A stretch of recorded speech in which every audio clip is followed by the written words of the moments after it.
Bismillahirrahmanirrahim. Assalamualaikum warahmatullahi wabarakatuh.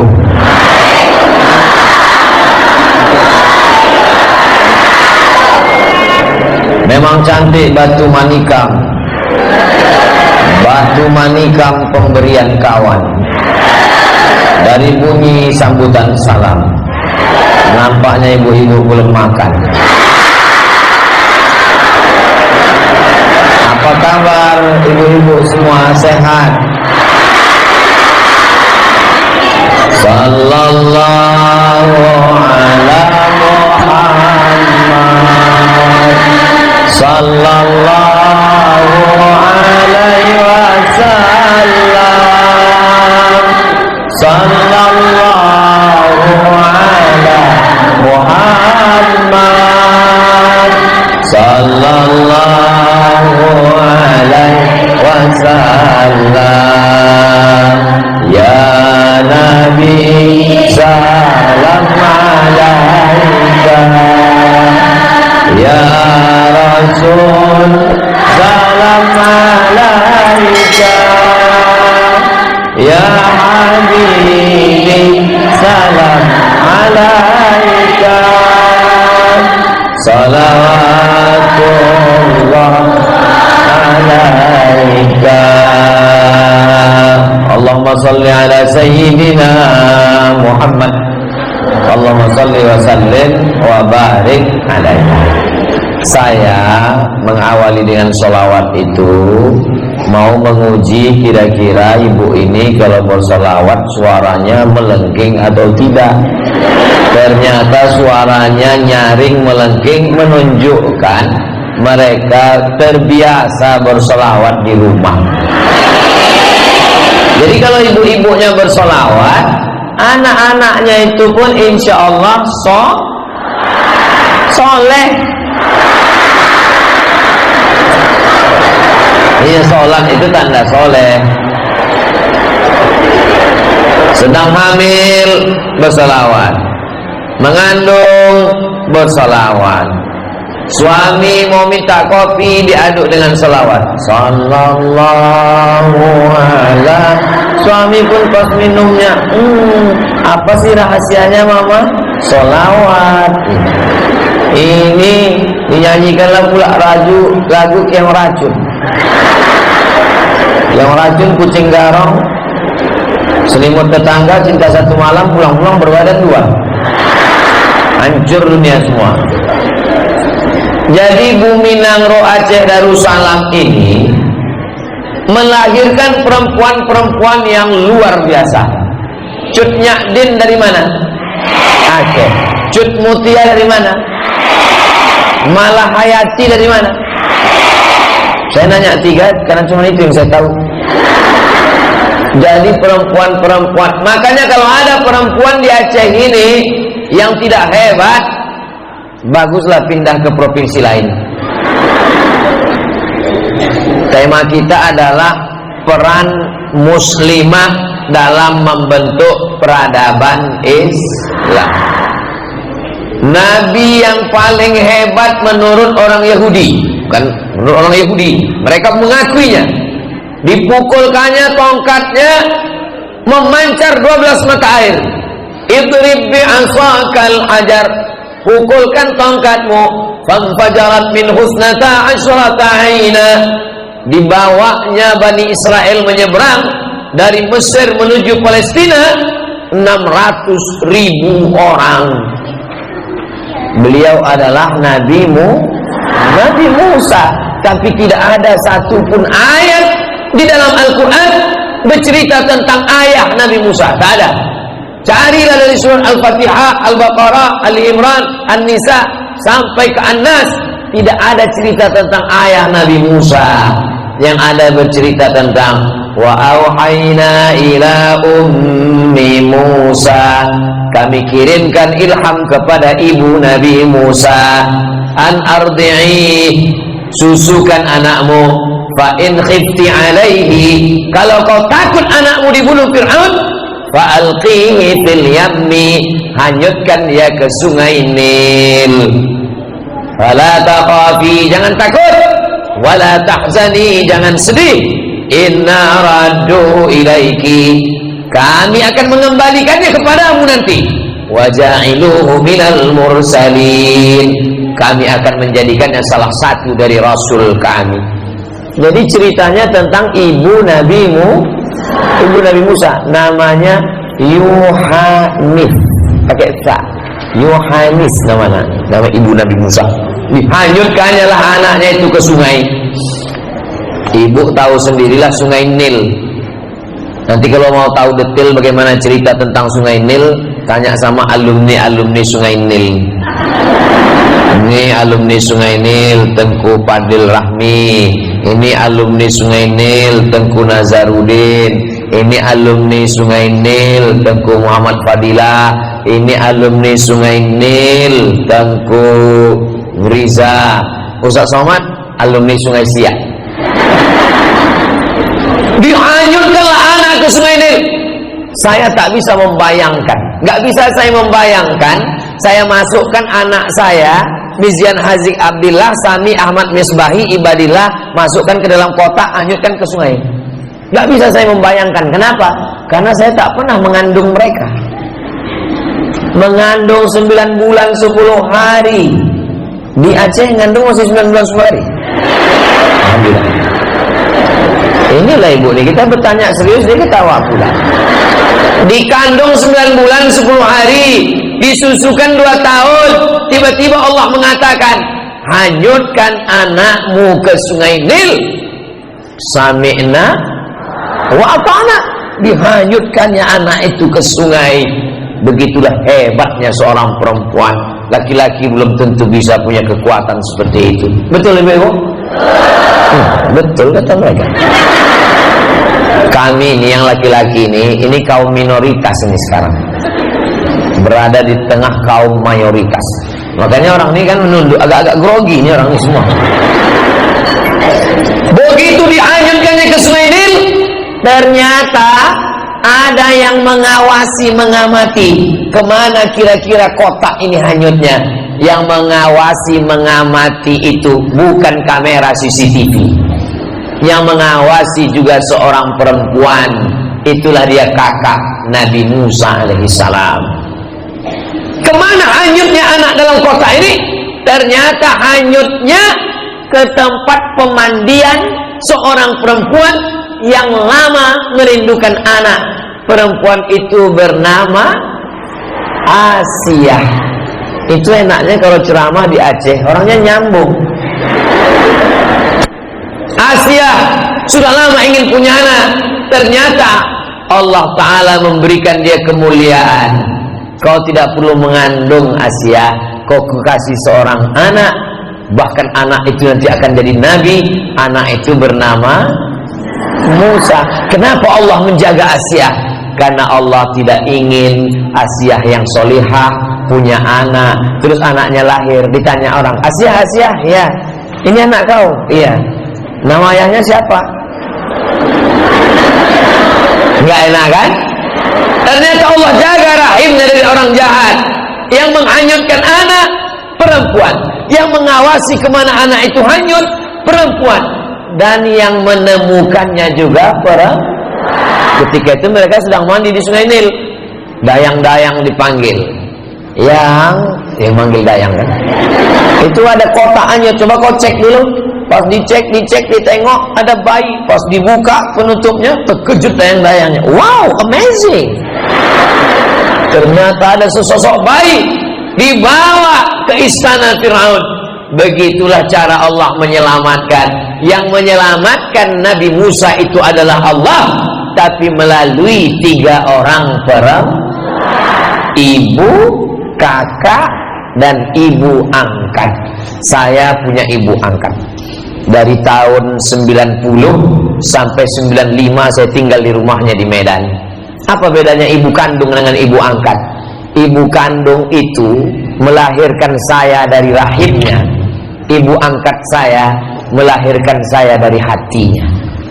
Sampai hari ini kalau saya mengirimkan Al-Fatihah, saya kirimkan dua-duanya. Ibu yang baik, yang luar biasa.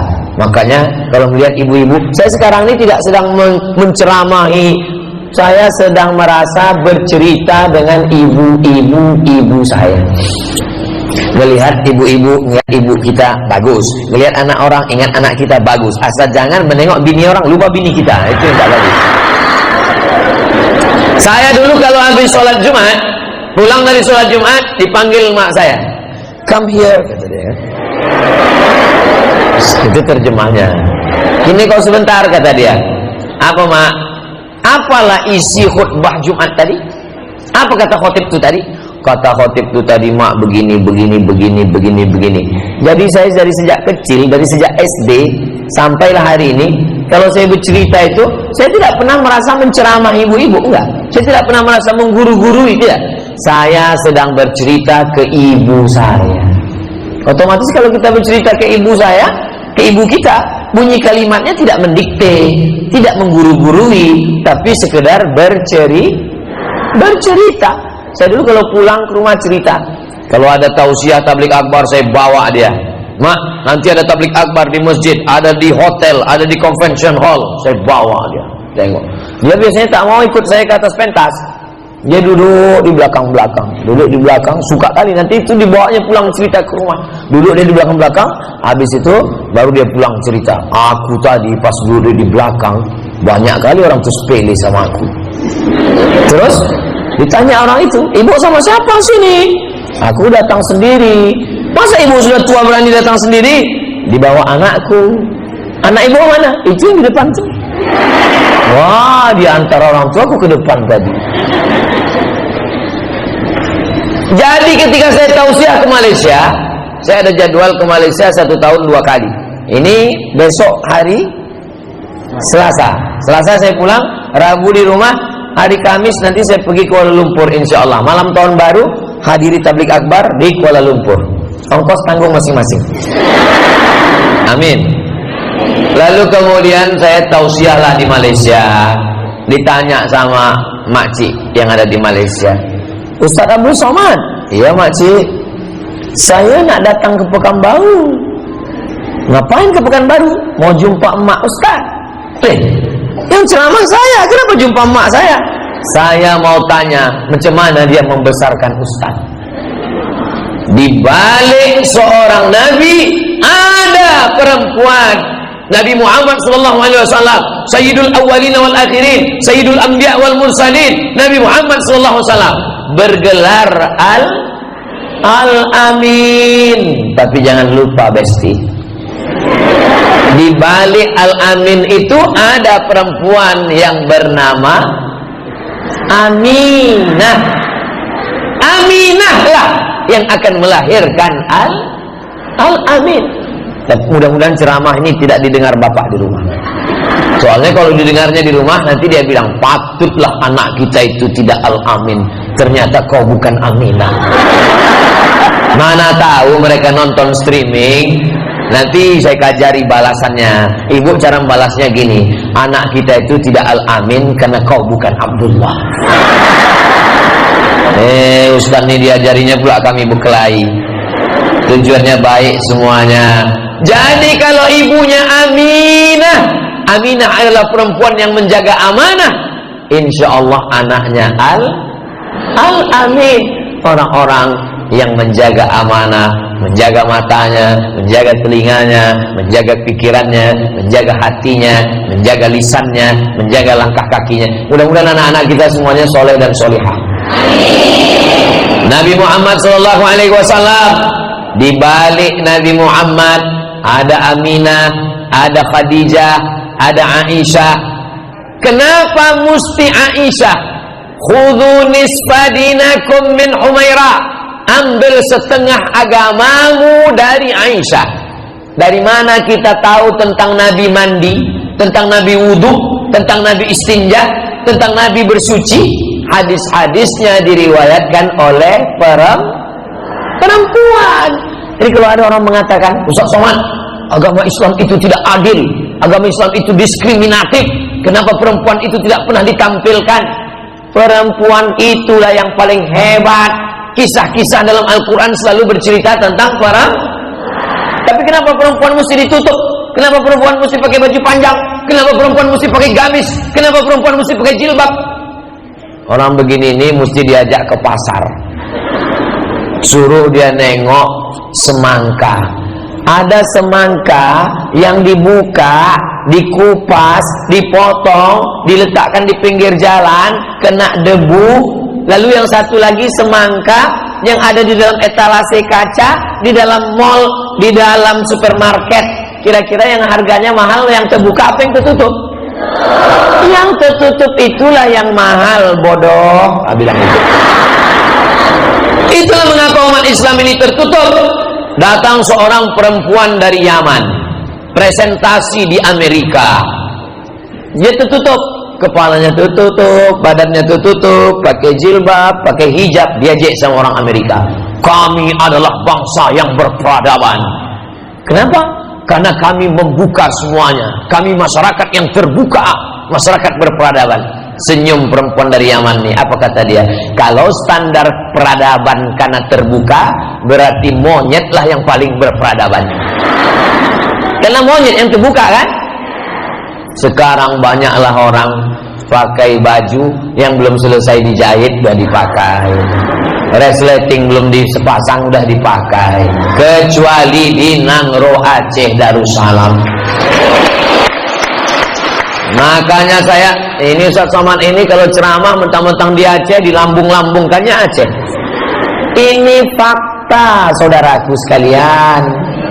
Cobalah naik pesawat ke kemanapun pergi naik pesawat. Beda kalau pesawatnya ke Nangro Aceh Darussalam. Kenapa?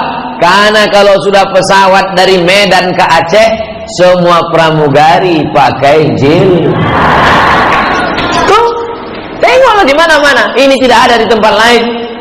Ini semua. Saya sempat heran juga tadi. Ini kok ada yang tak pakai jilbab? Rupanya anak laki-laki.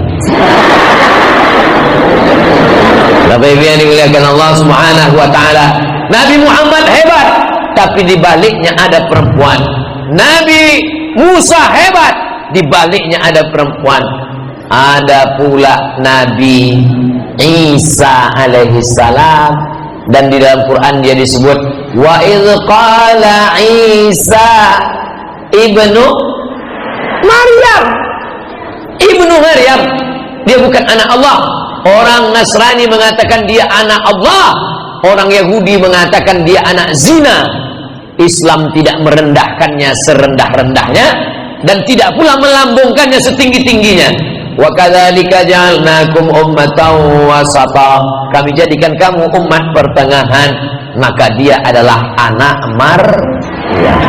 Di balik Isa ada Maryam, di balik Musa ada Yohanes, di balik Muhammad sallallahu alaihi wasallam ada Ami. Ibu yang dimuliakan Allah Subhanahu wa taala. Kira-kira mana hebat, laki-laki apa perempuan? Mati kita. Ini yang hebat-hebat ini. Itu ada doktor dari Amerika, Al-Azhar, kakak kelas saya. Habis itu lanjutkan lagi, dosen, laki-laki, tapi dilahirkan oleh. Ini ada DPD RI, alumni pesantren Darul Arafah Medan, kakak kelas saya di pesantren, alumni Al-Azhar Kairo Mesir, 96 saya 98. Hebat, DPD, punya kantor di Senayan, rumah dinas, kantor dinas, bini dinas. Bini tidak, jangan sampai ke rumah bahaya. Hebat, dikumpulkan semua orang di Aceh ini. Ketika pemilihan, terpilih 4 anak Aceh yang paling hebat. Itulah menjadi anggota DPD. Tunggu dulu, masih banyak. Tunggu.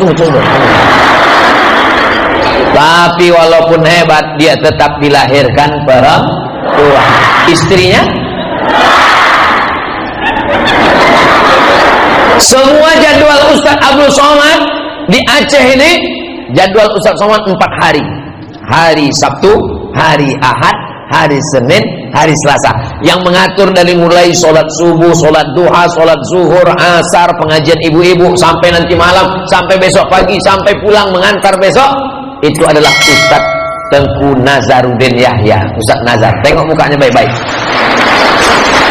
Dan beliau tamat dari Gontor Ponorogo, habis dari Gontor lanjutkan ke Al-Azhar Kairo, dan beliau dilahirkan perempuan. Ini Ustadz Muhammad Fadilah, adik kelas saya, ketua Ikatan Alumni Timur Tengah. Seluruh alumni Timur Tengah, anak Aceh yang belajar ke Yaman, yang belajar ke Maroko, yang belajar ke Aljazair, yang beliau ke Sudan, beliaulah ketuanya. Ustadz-ustadz yang ada di Aceh itu anak buah dia semuanya, termasuk saya. Dan beliau dilahirkan oleh perempuan. Nih, S1 Al-Azhar, S2 ke Jerman, S1 Mesir, S2 Jerman, S3 Australia. Tetap dilahirkan perempuan. Kira-kira yang laki-laki yang hebat ini ada yang dilahirkan bencong. Man ala thalatha banatin, siapa yang merawat, menjaga, memelihara 3 anak perempuan, fa'addabahunna, dididik dengan baik, wa zawwajahunna, nikahkan dengan orang baik-baik, wa ahsana ilaihinna, buat baik sampai mati, falahul jannah, maka surgalah baginya. Hadisnya sahih. Ibu yang punya anak perempuan 3 orang angkat tangan. Oh, udah masuk surga, udah dapat tiket surga semua. Hadis sahih. Man ala thalatha banatin, siapa yang punya 3 anak perempuan, fa'addabahunna, dididik dengan baik, wa zawwajahunna, dinikahkan dengan orang baik, wa ahsana ilaihinna, buat baik sampai mati, falahul jannah, maka surgalah baginya. Datang sahabat Nabi, ya Rasulullah, aku cuma punya anak 2. Kata Nabi, yang punya anak 2 perempuan pun juga masuk surga. Yang punya anak 1 pulang dari sini tambah 1 lagi.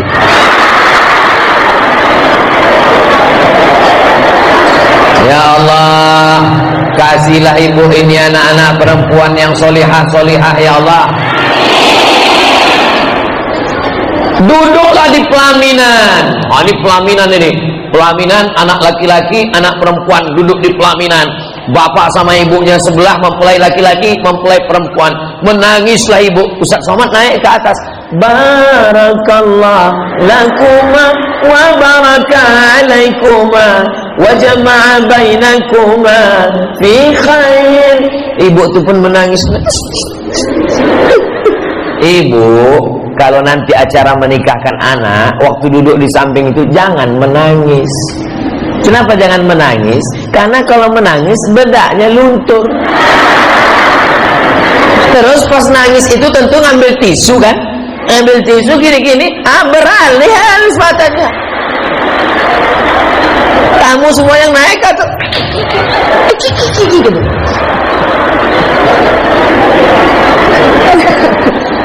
ibu nangis kenapa? Saya haru Pak Ustaz. Haru kenapa Bu? Haru saya Pak Ustaz, tanggung jawab saya sudah selesai sebagai orang tua Pak Ustaz. Sekarang anak saya sudah menikah, dia sudah punya suami, maka lepaslah tanggung jawab saya Pak Ustaz. Kata siapa? Siapa yang bilang kalau anak itu sudah nikah tanggung jawab jadi lepas? Ustaz mana yang bilang? Menikah anak hari ini dipestakan di convention hall, seminggu setelah pulang bulan madu, tiba-tiba jilbabnya terbang, bajunya melayang, rambutnya macam sarang tawon, antingnya 13, hidungnya beranting, bibirnya beranting. Selama ini diajarkan kalau datang ke rumah cium tangan, apa kabar mama? Tiba-tiba pulang ke rumah, hai guys. Ibu diam atau mengajar dia? Tapi dia tidak punya suami. Tengok, inilah Cut Nyak dan Malahayati.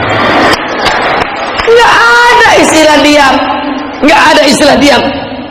Ma, aku dandananku begini sekarang, terserah kau Lana. Yang penting kau masuk neraka jahanam. Nggak ada. Ibu mesti ngomong, panggil suaminya itu, dudukkan sini, sini kau setan.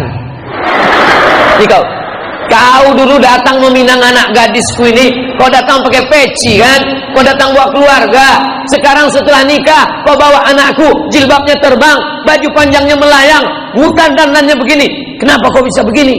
Begitu. Makanya cari menantu itu mesti ada fit and proper test. Buat nanti ketua tim penerimaan Tengku Muhammad Nazar. Ketua tim seleksi administrasi Tengku Fadil Rahmi. Nah, ketua seksi penerimaan yang lain-lain baru tim penguji dari luar Abdul Somad. Saya menguji nanti. Saya tanya, kau mau jadi menantu ibu ini? Berani kau nikah sama anak-anak ibu ini? Aku aja nggak dapat, saya bilang. Tapi yang dimuliakan Allah Subhanahu wa taala, maka kalau anak perempuan dididik dengan baik, insya Allah ibu yang merasa bosan dengan anak perempuan, aku muak kali nengok anakku ni Pak Ustaz, suntuk kali aku nengoknya. Itu adalah anak perempuan yang dirindu-rindukan, yang diimpi-impikan sama orang yang tak punya anak perempuan. Siapa itu? Aku. Saya kan tak punya anak perempuan. Pak Ustaz Nazar pun juga tak punya anak perempuan. Tengku Fadil Rahmi dikirimnya anak perempuan sematawayang satu kan? Satu-satunya anak perempuan. Kalau sayang sama anak perempuan, bukan diletakkan celak ketiak. Padahal dia bisa buatkan kamar yang besar, pakai AC, pakai TV besar, pakai remote control, pakai wifi. Tapi dia mendidik anak tak begitu. Dikirimnya anaknya ke pesantren Gontor 7 di Pekanbaru Riau. Dan ini Tengku Fadil Rahmi. Maka ibu kalau sayang sama anak, terbang kau sejauh mata memandang. Di hari petang kau akan pulang. Saya orangnya tidak mendikte. Saya nggak nanya anak ibu di mana, anak ibu di mana. Itu bukan gaya saya. Saya hanya mengajak saja. Yang mau alhamdulillah. Saya tak ada anak perempuan, tapi keponakan saya perempuan. Adik saya laki-laki, anaknya perempuan. Kau keponakanku mesti masuk pondok. Kalau kau tak masuk pondok, ku pecat jadi keponakan. Kenapa Ustaz tegas dengan anak perempuan? Karena kami laki-laki ini tidak sanggup mengontrol 24 jam. Jadi sekarang saya ke Aceh 4 hari. Seandainya dia di rumah, takut dibawa orang, dibonceng orang, minuman nanti disuntik dari bawah, dikasih minum, mabuk dia. Dibawa ke mall, dibawa jalan, dibawa sana, bawa sini, masuk angin, gembong, hancur kita. Kalau anak laki-laki di sini bengkaknya. Kalau anak perempuan tak usah aku tunjukkan. Mudah-mudahan anak-anak ibu semuanya dijaga Allah Subhanahu wa taala. Ibu sama bapak mesti kompak, mesti sepakat. Datang anak lajang. Pak, ku bawa anak gadis bapak ya? Tidak. Pesan Ustaz Somad, say no to bonceng. Katakan tidak, tidak. Datang ibunya dari belakang, kasihlah bang. Kita dulu lebih parah dari itu lagi. Inilah yang menghancurkan ini. Ini yang saya ceramahkan ini tidak ada di Banda Aceh. Ini yang saya ceramahkan ini adanya di planet Mars, Neptunus, Merkurius, Pluto. Nah, ini yang di sini ini solihah semua. Sallallahu wasallam ala nabi sayyidina Muhammadin wa alihi wa sahbihi ajma'ina. Allah sallallahu wasallam ala nabi sayyidina Muhammadin wa alihi wa sahbihi ajma'ina. Datanglah ibu-ibu menyambut anaknya pulang sekolah. Diginikan jalan di depan pintu. Nang ning. Rupanya anak itu bukan memeluk dia, memeluk babysitter. Kok bisa? Apa yang terjadi dengan ibu-ibu kita? Rupanya kasih sayang anak sudah jatuh hatinya ke baby. Surga di bawah tapak kaki. Yang kukhawatirkan lebih parah lagi dari itu, Bu. Bapak tuh pulang, ibu sambut. Rupanya jatuh ke pelukan. Astagfirullah. Gara-gara apa? Gara-gara ibu berpikir, bang, di kulkas kan ada jus, bang, buat teh kan air panas ada, bang,